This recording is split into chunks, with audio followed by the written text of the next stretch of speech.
Kaneki is a middle-aged, unattractive loser sent to another world with only a cheat skill that grants access to an online shopping site. This story starts with Kenichi, a man who works himself to exhaustion, eventually landing in the hospital. Realizing the toll on his health, he decides to leave his hectic life behind and adopts a simpler, tranquil existence in the wilderness.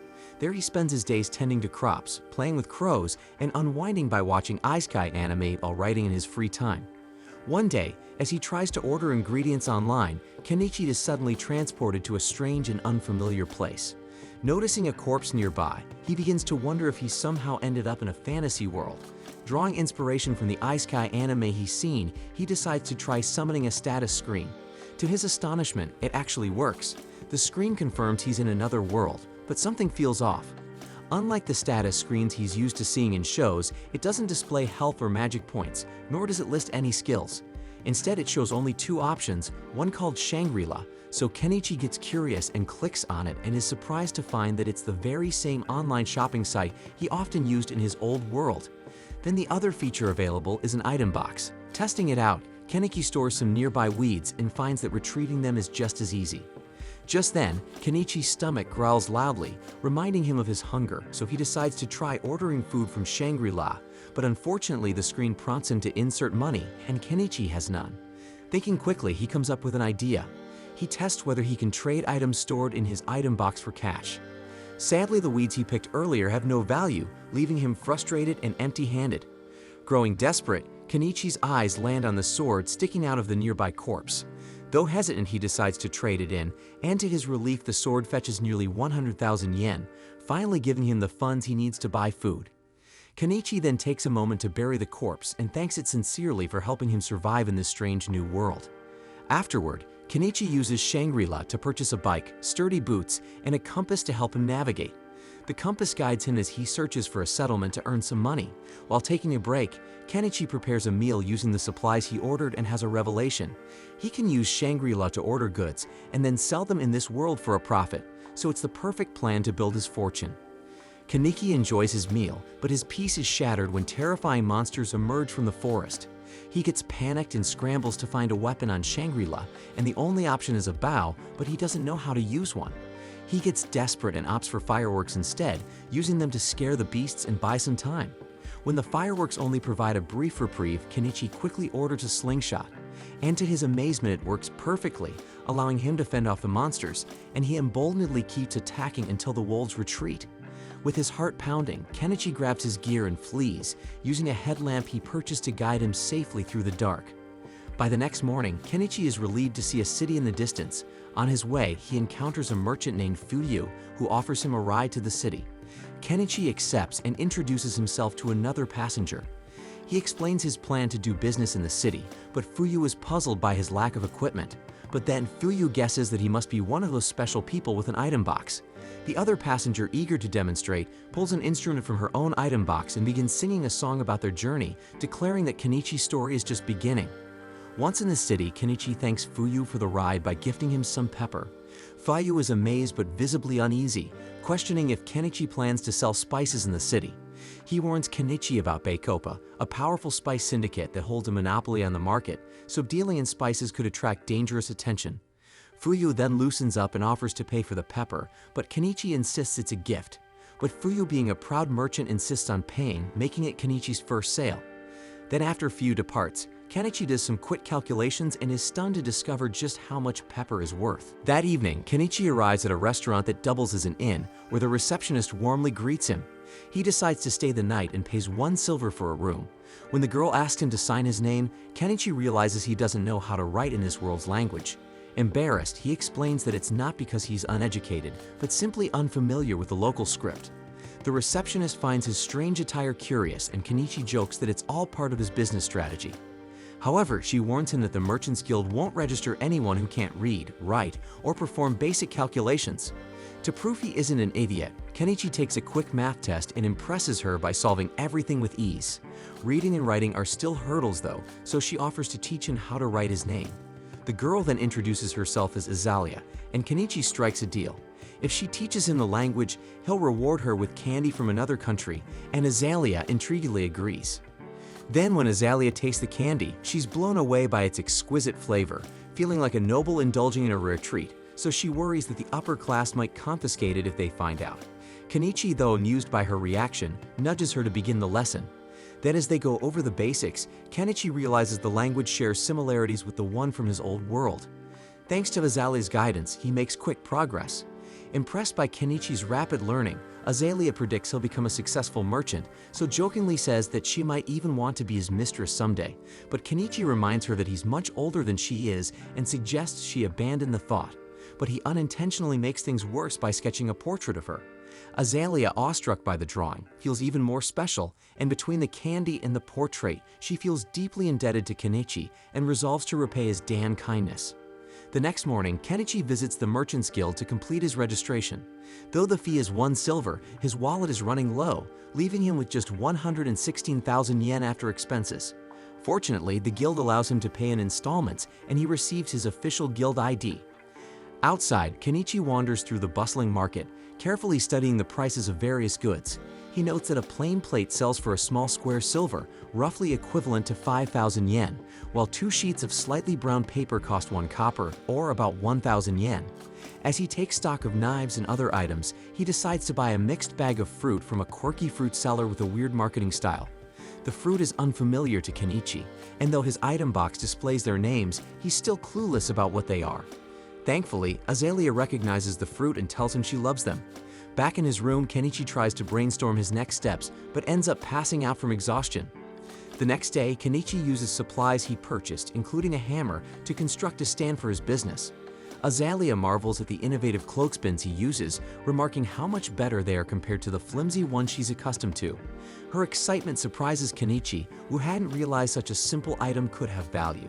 Later, Kenichi unintentionally shocks an old woman by summoning his stand right next to hers. After setting up, she becomes his first customer, purchasing 5 clothespins for 1 copper, and introduces herself as Anima and warmly welcomes him to the area. As hours pass, Kenichi's clothespins sell quickly, much to Anima's delight. Her own sales see a boost simply by being near him, and she expresses hope that he'll stay in the area. Kenichi is thrilled by the success of his pins, but as a savvy businessman, recognizes that imitators are bound to emerge and compete with him. Just then, a young man approaches Kenichi's stand, and it's immediately clear he's someone of high status. The man inspects one of Kenichi's knives, intrigued by its pristine condition. Kenichi demonstrates its sharpness, easily slicing through various materials. The knife's price of 2 silver is steep, but the man is impressed and interested. However, he finds the blade a bit too small and asks if Kenichi has anything larger. Kenichi then searches his item shop for something suitable, knowing that certain restrictions make it tricky to find larger weapons, and eventually he discovers a sword, and the young man is captivated by its craftsmanship and beauty. However, the sword carries a hefty price tag of 1 gold coin. While the man wrestles with his desire to purchase it, Kenichi wonders if he asked for too much. Still recognizing the man as a big spender, Kenichi remains confident that his business instincts will pay off. Just then, a small cat person starts sniffing around Kenichi's stand, earning scolding remarks from other catfolk for going overboard. This is Kenichi's first encounter with beast folk, and he can't help but stare in surprise. Realizing his reaction might seem rude, he quickly apologizes. One of the cats, seemingly ignoring the awkwardness, jumps onto Kenichi's stand and points at the roof, asking to buy it. Kenichi initially declines, but then he remembers he can always order more from Shangri-La. The cat person decides to buy 3 of them, and Kenichi, sensing an opportunity, offers a small discount, shaving off 1 copper from the total. However, the cats reveal they don't have copper coins and seem entirely unfamiliar with basic math. Kenichi steps in and calculates the total for them, showing off his numerical skills. Though initially skeptical, the cats are convinced when the blonde man from earlier vouches for Kenichi's accuracy. With the deal finalized, the blonde man also announces he's ready to buy the sword. That evening, Kenichi uses his earnings to pay for 5 full nights at the inn. Meanwhile, in a lavish estate, a noblewoman marvels at the clothespins her maid purchased. So she gets inspired and decides she wants to sell them through her company, and immediately seeks out her father to capitalize on the opportunity. Back with Kenichi, he prepares for a bath using a small tub he recently purchased. Browsing Shangri-La, he discovers drum baths and considers the idea of filling one with water and heating it over a fire for a relaxing soak. As he reflects on all the buying he's been doing, a thought strikes him. How does the online shop actually work? The light from the screen doesn't illuminate his surroundings, and he has no idea how the packages are delivered. so a creeping suspicion gnaws at him that the shop might eventually demand some kind of supernatural payment, perhaps even his soul. Unable to make sense of it all, Kenichi decides to give up worrying. Elsewhere, a disheveled girl wrestles a pigeon to the ground, hoping to secure her next meal, but suddenly a voice calls out to her, startling the girl, so she panics and starts running while silently pleading with God not to be discovered. The next day, Kenichi starts setting up his shop and decides to update his inventory. He adds some jewelry to the display, not valuable gemstones, but polished glass pieces that look attractive enough to turn a profit. While he's arranging everything, Margaret the maid from the previous day arrives, saying she's here to buy more cloth spins. Kenichi asks how many she needs and is stunned when she requests 100, but when he sees that she has the money ready, he finalizes the sale without question. As Kenichi packs up the pins, Margaret notices the jewelry and asks if the jewels are made from real diamonds.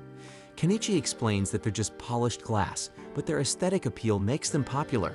Margaret admires the craftsmanship and asks him to set one aside for her, promising to come back and purchase it later.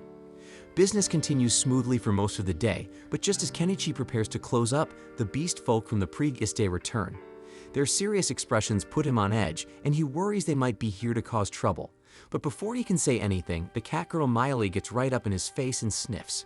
She confidently announces to the others that she smells spices on him. The beast folk erupt in cheers, pleading with Kenichi to sell them some. Kenichi is immediately hesitant, and remembering the warnings about the spice syndicate, he knows that selling spices could bring serious consequences. He has no idea how the syndicate operates or what they might do to him if they find out, so he refuses to take the risk. The beast folk persist, but the locals chime in, telling them it's unfair to pressure a newcomer like Kenichi into endangering his livelihood. Eventually, the beast folk relent, understanding his position. However, Kenichi comes up with a compromise. While selling them spices directly is too dangerous, sharing a meal with them isn't against any rules, so he invites the group to join him for dinner, suggesting they meet in the woods outside town to avoid attracting unwanted attention. Overjoyed, the beast folk eagerly agree, and later that evening, they meet Kenichi and Inama at the outskirts of town, ready to cook together and enjoy a hearty meal under the stars. Kenichi prepares to start cooking when Inama asks if she can help. He hands her some vegetables to chop, but as soon as she looks at them, she's amazed at how vibrant and juicy they are. Kenichi explains that he sourced them from a foreign country and guarantees their flavor is as good as their appearance. While the two of them work on the veggies, Miley and the other beast folk are busy by the river, successfully catching a decent haul of fish to add to the meal. Once the ingredients are ready, Kenichi begins prepping the fish, seasoning it with his carefully selected spices. He tosses everything into a pot to cook, eventually creating a dish that leaves the beast folk stunned. They've never tasted anything like it before and are deeply grateful for the meal. However, the delicious food makes them crave alcohol.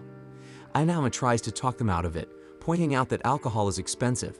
But Kenichi sees no harm in indulging them a little, so he pulls out a bottle of cheap booze, pours them each a small glass, and makes them promise never to tell anyone about the meal he cooked for them. Inama warns Kenichi that he might be too generous, but he insists that there's no harm in letting them enjoy themselves, especially since they seem like good people. The night becomes lively as they drink together, laugh, and even bathe in the nearby river, but eventually everyone falls asleep under the stars. Miley, who has grown quite fond of Kenichi, decides to sneak into his bedroll to look for more special spices. The next morning, Kenichi returns to the inn, where Azalea is visibly upset. She scolds him for being out all night, clearly suspicious of his activities. Kenichi tries to explain that he was just hanging out with some beast folk outside of town. However, when Azalea spots Cat Lady fur clinging to his jacket, her suspicions grow. She accuses him of doing far more than hanging out and is furious that he chose to spend his time with a cat girl over her. Later that day, we see that when Kenichi sets up his shop for another day of business, Margaret arrives, but this time accompanied by Primula. At first, Kenichi is momentarily distracted by Primula's striking beauty, but when he spots Margaret standing behind her, he remembers they must be here to buy the necklace Margaret inquired about the day before. He retrieves it, and Margaret pays for it before handing it to Primula, who examines it closely. Primula is amazed by the necklace's craftsmanship, finding it hard to believe it isn't made from real diamonds, so she gets intrigued and asks if Kenichi has more of these in stock. Kenichi retrieves additional pieces from his inventory and lays them out for her to examine. Primula is impressed not only by the quality of his products, but also by the fact that he has an item box, a rarity that adds to his intrigue. She then introduces herself as the daughter of the owner of the Mallow Trading Company and expresses a desire to introduce Kenichi to her father, believing he would be interested in working with him. While Kenichi is intrigued by the opportunity to meet the head of a major trading company, he's hesitant to get involved with influential figures because he fears it could lead to complications. However, Anama reassures him, explaining that Primula's father is highly respected in town and known for his good character. Feeling more at ease, Kenichi agrees to go with Primula, and she invites him to join her in her carriage. As they travel, Primula shows Kenichi some clothespin replicas her craftsman attempted to create. While the wooden shape was easy enough to copy, the metal spring proved too complex to reproduce. Kenichi understands their difficulty, as even he doesn't know exactly how the springs are made, only that the process involves a high level of intricacy. Eventually, they arrive at Primula's home, and Kenichi is awestruck by the size of the estate. However, Primula downplays it, explaining that while it might seem impressive, it's modest compared to the mansions owned by the local nobility. Kenichi and Primula then enter the mansion and are greeted by her father Mallow, a composed and charismatic man. After exchanging pleasantries, Mallow invites Kenichi to sit so they can discuss business, and once Kenichi is settled, he shows Mallow some of the jewelry he has in stock, and like Primula, Mallow is impressed by the craftsmanship. Primula also mentions Kenichi's item box, which intrigues Mallow. He reveals that he owns an item box as well, crediting it as one of the key tools that allowed him to build his trading company to its current success. Mallow points out that if Kenichi uses his item box wisely, he could achieve great things too, though it seems Kenichi is currently only using it for storing supplies. Mallow then gets to the point. He wants to discuss the possibility of Kenichi becoming the official supplier for the Mallow Trading Company. Kenichi, having anticipated a proposal like this, assumes Mallow intends to market his products for maximum profit. However, Kenichi questions why Mallow didn't simply buy items from his store at a low price and resell them for a higher margin. Mallow admits he could have done that, but he considers such tactics underhanded. If Kenichi ever discovered his goods were being resold without permission, it could damage their relationship. Additionally, by negotiating directly, Mallow gains a competitive edge over other traders who might approach Kenichi in the future. Satisfied with Mallow's reasoning, Kenichi listens as Mallow offers him 50% of the retail price for his goods. While Kenichi could push for a higher percentage, he's content with the offer, considering he's already earning significant profits through his online store. He agrees to the deal, and the two shake hands to seal the agreement. After signing the supply contract, Kenichi delivers his first batch of items, earning over 1 million yen worth of coins in the process. As they discuss future plans, Primula spots the beautiful jewels in Kenichi's stock and immediately falls in love with them. She asks Mallow for permission to purchase them for herself, and Mallow sees no issue with it. Primula offers Kenichi 10 gold coins, equivalent to 2 million yen, for the jewels, and this transaction gives Kenichi his first ever 8-figure bank balance since arriving in this world. Encouraged by his newfound financial success, Kenichi decides to start building the peaceful life he's dreamed of by purchasing a home from his online store. The next day, Kenichi leaves the city walls and ventures into the forest to search for the perfect spot to set up his new home. But before heading out, he explains his plan to Azalea so she won't worry, but she finds it odd that he willingly chooses to live in the dangerous forest instead of the safety of the city. But Kenichi reassures her that he won't be too far from the city walls, and she thinks he is really an odd one. After some exploration, he finds a suitable location and begins clearing the area by purchasing a weed whacker from his store. However, he quickly runs into a common issue: fuel costs. While most items in his store are surprisingly affordable, fuel is just as expensive here as it was in his previous world. Resigned to the cost, Kenichi pays for the fuel and continues working until he successfully clears a path in and out of the forest. Next, he turns his attention to the trees. To tackle them, Kenichi buys a chainsaw and starts cutting them down one by one. After several grueling hours of work, he manages to fell a significant number of trees, but when he tries to store the logs in his item box, he encounters another problem. The trees are too long to fit. Frustrated but determined, Kenichi brings out the chainsaw again and cuts the logs into shorter 10-meter pieces that fit neatly into his item box. With most of the tree removal complete, all that's left are the stumps. However, with the sun already setting, Kenichi decides to call it a day and return tomorrow. The next morning, Kenichi returns to tackle the stumps. He starts digging but quickly realizes it's far too much work for someone his age. Unwilling to wreck his back, Kenichi decides to buy a backhoe from his store. But when it arrives, he stares at the massive machine, feeling both impressed and regretful because he just spent 1.2 million yen on heavy machinery to avoid manual labor, so he starts to feel a little regret. However, Kenichi realizes that the amount of effort it saves him might actually make it a worthwhile investment after all. Kenichi then starts the backhoe's engine but quickly realizes a major problem. It runs on diesel, and his store doesn't sell diesel fuel. Panic sets in as he considers the massive waste it would be if the machine became useless after spending so much money on it. Thinking quickly, Kenichi recalls that diesel can be homemade by mixing kerosene with additives. However, he hesitates, knowing that getting the proportions wrong could ruin the backhoe's engine. To play it safe, Kenichi decides to test his mixture on a diesel generator first. He carefully fills the generator's tank with his concoction, starts it up, and to his relief, it works perfectly. Confident his homemade diesel will work for the backhoe, he plans to return the next day to finish clearing the forest.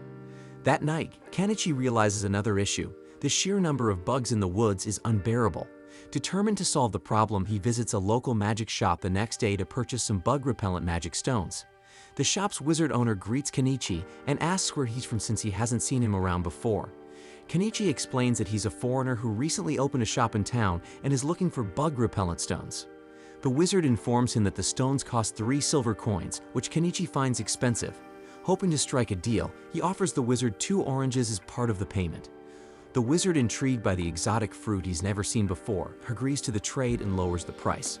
Later, Kenichi discusses the wizard with Anama, who tells him the wizard is well known for his vast knowledge and is a good person to befriend. She contrasts this with the town's most infamous figure, Shaka, the leader of a notorious bandit group. His wanted posters are plastered everywhere, and the reward for his capture is huge. And that same night, Shaga organizes a raid on a carriage transporting slaves, leaving everyone wondering what he plans to do with them.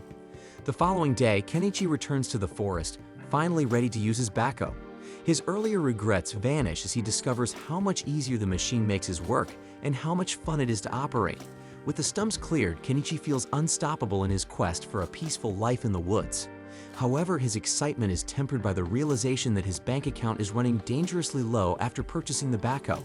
So for now, he decides to pause any further construction and focus on rebuilding his finances. The next day, Kenichi brings some sugar to sell to Mallow, but Mallow explains that while sugar and salt are extremely valuable commodities, the nation holds exclusive rights to them, meaning they can't be purchased from private sellers like Kenichi. This news is a letdown for Kenichi, as he had hoped to rake in a huge profit from selling them. However, Mallow shares some good news. Kenichi's jewelry has been a massive success. Curious to see what else Kenichi has to offer, Mallow is amazed when Kenichi unveils his latest creations. With those items sold, Kenichi adds another 3 million yen worth of gold and silver to his growing fortune. With his newfound wealth, Kenichi is finally able to afford a log cabin. The price seems like a steal, but he's shocked when the delivery arrives because it doesn't come assembled, and he realizes he'll have to build the cabin himself. While the situation is less than ideal, it explains why the price was so low. With no other choice, Kenichi starts working. Thankfully, the assembly process is straightforward, mainly involving putting together wooden planks. And by sheer luck, the beast folk were hunting nearby, and when they saw him, they stopped by to lend a hand because they were grateful for the kindness Kenichi had shown them before. As the construction progresses, Kenichi continues running his stall, and weeks fly by. To support the beast folk helping him, Kenichi buys a grill to keep them fed and a one-man tent to camp out near his build site. And after nearly a month of effort, the cabin is finally complete. Kenichi has the beast folk to thank for their hard work, and they celebrate together. To make his new home comfortable, Kenichi buys essentials like a bed and blankets for proper sleep. He starts thinking about additional improvements, like electricity, painting the walls, and fixing the roof. Over the next month, Kenichi makes significant progress. He builds a garden with a sturdy fence and sets up a bathroom that recycles waste into fertilizer. The toilet alone cost him over 200,000 yen, while he spent 30,000 yen on a kitchen sink. And for electricity, Kenichi installs 20 solar panels connected to a battery system, which set him back nearly 400,000 yen. His favorite purchase, however, is a drum bath he bought for 25,000 yen. Although he has to haul water from the river using gasoline tanks, the joy of taking his first proper bath since arriving in this world makes it worth every effort. Kenichi takes a moment to appreciate the fruits of his labor. This is the epitome of slow, living a peaceful life in another world as the ruler of his own little domain. With a satisfied grin, he declares that his idyllic new life has officially begun. Later, Kenichi thanks Azalea as he prepares to leave the inn, explaining he won't be staying there anymore. However, she insists she's the one who should be thanking him. The next morning, Kenichi sets off with the camera he bought to take pictures of the wilderness. He couldn't be happier with his slow, idyllic life, but his peace is short-lived. While wandering, Kenichi accidentally triggers a trap and soon finds himself dodging a hail of arrows. He realizes he's under attack by beast folk who have noticed him living in the forest. As they discuss killing him, Kenichi fully grasps the harsh reality of this world. Determined to survive, he goes on the offensive, pulling out his slingshot and firing off several shots Rambo style. He scares the beast folk further by using fireworks, then terrifies them into retreating with his backhoe. After the commotion, Kenichi stumbles upon an injured cat, which was struck by one of the beast folk's arrows. The cat, clearly wary of him, refuses to let Kenichi get close. Knowing the animal could be dangerous, Kenichi devises a solution by buying some floor cushions and a neck guard for protection. With his gear in place, he carefully removes the arrow and disinfects the wound. He also administers antibiotics to prevent infection and gives the cat painkillers to ease its suffering. Kenichi worries that the cat might not survive in its current state, so he attempts to put it in his item box, only to discover it doesn't work. Left with no other choice, Kenichi brings the injured animal back to his home, and there he buys it a pet blanket and sets up a space for it to recover. Unfortunately, the cat barely moves, leaving Kenichi uncertain whether it will make it. Hoping for advice, he visits the old mage to ask if he knows how to heal the cat,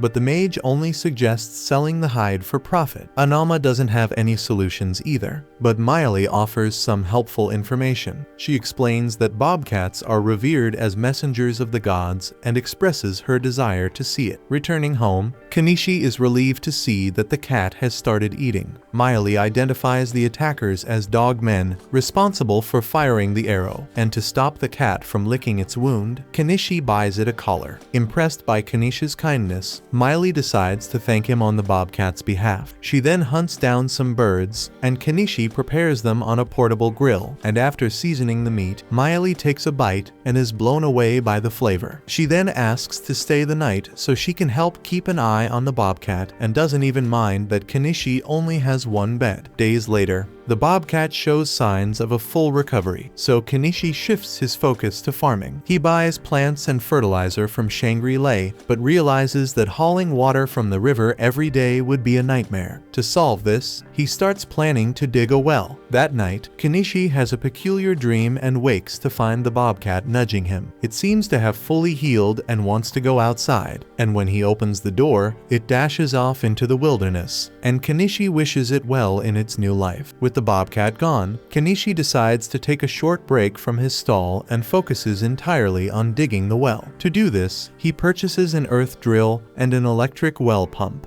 After a week and 50,000 yen spent, Kenichi finally has running water. Just as he's enjoying this success, Primula shows up, saying she hadn't seen him at the market. She explains that Miley told her where to find him and is astonished by the impressive setup he's built, and particularly curious about the giant metal object behind his house. Kenichi quickly improvises, calling it his loyal servant and claiming it's his familiar. Primula takes him at his word, now convinced that Kenichi can use magic. Kenichi, sensing the misunderstanding, rolls with it and asks her to keep this secret to herself. He then points out that the city gate is about to close for the night and guesses that she intends to stay at his place. Primula cheekily turns the tables, acting as though it was Kenichi who invited her to stay. Kenichi warns her that he only has one bed, but Primula shrugs it off, clearly unfazed. She's also astonished to learn that Kenichi has a bath, which only sweetens the deal. Later that night, Primula nervously gets into the bath, but panics when the darkness spooks her, so she calls out for Kenichi and insists he stay nearby to ease her nerves. Kenichi makes sure she's comfortable, but when he tries to leave, she stubbornly refuses to let him go, so he suggests she take a bath during the day if she's afraid of the dark, but Primula refuses to miss the opportunity. Kenichi then reminds her that they don't know each other well, and that he could be dangerous. However, Primula brushes off his warning, saying she's heard from Miley all about the kind things he's done for the bobcat. Later that night, Kenichi buys Primula a bathrobe, and she immediately suggests they sell it. While Kenichi wasn't planning on selling bathrobes, Primula insists that their customers would love such a luxurious product. After some thought, Kenichi agrees to a limited sale, and Primula beams with gratitude. He then buys an 8,000 yen nightgown, leaving her stunned by its softness and quality. She even jokes that with goods like this, Kenichi could become the top merchant in the entire kingdom. Kenichi, however, quickly dismisses the idea, pointing out that attracting the attention of nobles would bring nothing but headaches. He just wants to earn enough to enjoy a quiet, peaceful life filled with good food. Understanding his worries, Primula promises that the Mallow Company will never reveal him as their supplier. Later, Kenichi surprises her by sketching a quick but flattering portrait of her, and the two head to bed. In the middle of the night, Primula quietly whispers to see if Kenichi is awake, but he pretends to be fast asleep because he knows exactly what she wants. Meanwhile, the mysterious girl from earlier is shown being mistreated by Bandit. Shaga, the bandit leader, seems pleased with their loot and listens as his men tell him they've just received a new job. The following day, Kenichi escorts Primula back home, knowing full well that her father will have questions about her spending the night at his place. However, Kenichi is taken aback when Mallow simply thanks him for taking care of his daughter. Mallow admits he'd been worried about her and jokes about who she could possibly take after. Kenichi then presents Mallow with the bathrobes, which he explains are made with exceptional materials. He even pulls out a sample of hot lingerie as a joke and says that this shit would make any man who sees it look like The Rock. But Mallow looks so overwhelmed that Kenichi quickly clarifies he wasn't serious. Just then, a maid walks in carrying a stack of documents. Mallow explains that the nation has implemented a new system for keeping ledgers, forcing him to rewrite them. He mentions that this system, called double-entry bookkeeping, was invented in the neighboring empire. This revelation shocks Kenichi, as he recognizes double-entry bookkeeping from his old world. Mallow further explains that the empire's rapid growth is thanks to the inventions of a mysterious man. Mallow then invites Kenichi to join him as he reviews a new prototype product he recently purchased. Kenichi is stunned when he sees that the prototype is a pitcher pump, and Mallow is impressed that Kenichi already knows about it. Kenichi, however, is shocked because this pump is something straight out of his old world. The realization that two such items double-entry bookkeeping, and now the pitcher pump exist here, makes Kenichi wonder if someone else from his old world has been reincarnated in this one. Feeling a mix of frustration and competitive spirit, Kenichi tries to showcase a new type of vehicle design, hoping to impress them. However, the attempt backfires as they burst into laughter, assuming his odd-looking sketch was a joke. Primula, on the other hand, begins visiting Kenichi more frequently, often staying overnight. Then one evening, she reveals that she will be leaving on a month-long business trip, and during their conversation, Primula boldly asks for that hot see-through clothing piece Kenichi had shown her earlier. Surprised, Kenichi jokingly assumes there's a special guy she wants to impress. Primula confirms this and adds that he's here right now. Kenichi, in his humble manner, assumes she means him but tells her to value herself more and not fall for an older guy like him. Primula, however, is steadfast, explaining that even her father doesn't mind her spending time with Kenichi. Confused but too tired to argue, Kenichi decides to put the conversation on hold. So Primula asks him to sleep in the same bed for the night. Begrudgingly, Kenichi agrees, but he's still baffled about what she sees in an older guy like him. The next morning, Primula departs for town, and Kenichi is visited by an armored man. It's the same man who previously purchased a sword from him, now introducing himself as Paul. Paul explains that he's investigating rumors about a strange man living deep in the forest, then begins asking questions about Kenichi's peculiar tools and setup. Kenichi brushes off the questions, attributing everything to magic, which prompts Paul to ask if Kenichi is a mage, and to ensure Paul keeps quiet, Kenichi gives him a stack of steel as a bribe,